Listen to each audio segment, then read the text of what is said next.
কয়েকদিন ধরে দিনাজপুরের পার্বতীপুর রাতের তাপমাত্রা ক্রমশ কমার পাশাপাশি কমেছে দিনেরও তাপমাত্রা। রাতে ঘনীভূত শৈত্যপ্রবাহের কারণে এ এলাকায় শীতের তীব্রতা অনেক বেশি। ঘন কুয়াশা ও বাতাসের সাথে সাথে শীতের তীব্রতা বাড়ছে।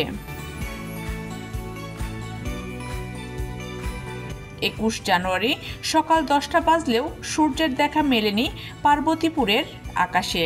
সকাল 7টায় দিনাজপুর আবহাওয়া অফিসের ইনচার্জ তোফাজ্জল হোসেন জানিয়েছেন 10.1 ডিগ্রি সেলসিয়াস তাপমাত্রা রেকর্ড করা হয়েছে। মাত্র 12,000 টাকায় সুন্দরবন ভ্রমণ করুন। Your tours and travels Bogura. সোমবার সূর্যের দেখা মিলেছে দুপুরের পর।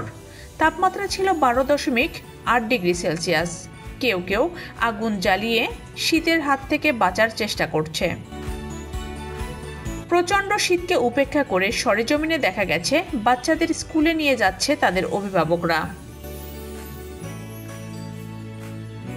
কনকনে শীতের কারণে সাধারণ মানুষ কিছুটা অস্বস্তিতে পড়েছে। মানুষ বাড়ি থেকে বের হচ্ছে না জরুরি কাজ ছাড়া। যত শীত হোক না কেন, পরিবারের চাহিদা মেটানোর জন্য অনেক ব্যক্তি শীতকে উপেক্ষা করে কাজের সন্ধানে ছুটছেন।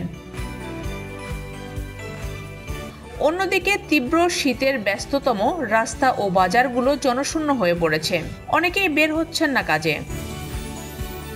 যশাইহাটের ক্ষুদ্র ব্যবসায়ী জাহাঙ্গীর আলম বলেন, গত কয়েকদিন ধরে অতিরিক্ত শীতের কারণে দোকানে বেচাকেনা হচ্ছে না।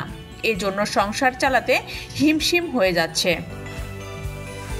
কৃষক এজাহার উদ্দিন বলেন, শীতকে উপেক্ষা করে তার ভুট্টা ক্ষেতের পরিচর্যা করছে, পানি দিচ্ছে এবং এরকম শীত চলতে থাকলে আগামী বোরো মৌসুমের বীজতলা মৌসুমী আবাদ ক্ষতিগ্রস্ত হতে পারে।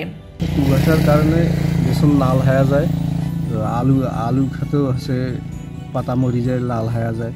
কুয়াশায় সারাদিনে কাজকর্ম করা যায় না। কুয়াশায় শীতের মধ্যে কাজ করলে খুব কষ্ট হয়। দিনাজপুরে কয়েকদিন ধরে শীত বেশি চলছে, আর দিন দিন বাড়তেছে।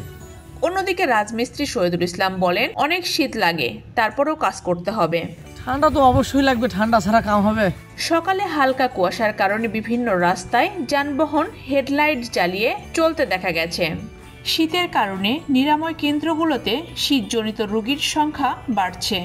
শিশু ও বৃদ্ধরা বেশি প্রভাবিত হচ্ছে।